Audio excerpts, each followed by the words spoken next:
was to analyze how the turbulence was generated and to try to minimize the effect.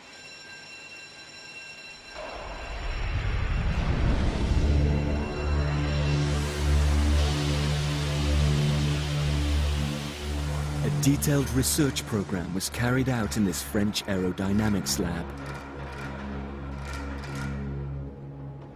A precise scale model of the A380 was accelerated along an overhead track and launched into the air.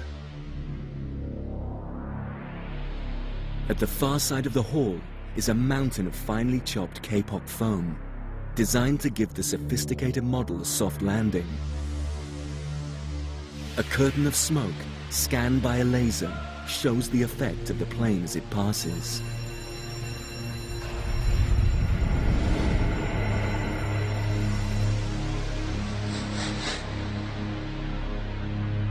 This is the normally invisible turbulence.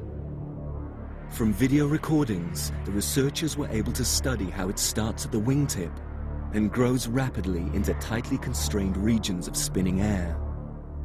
Full size, these vortices can have the power to flip a following aircraft upside down.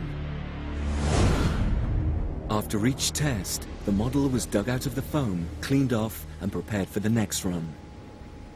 The data gathered here, combined with results from wind tunnel tests and computer modeling, gave the designers the clues they needed to tackle the problem.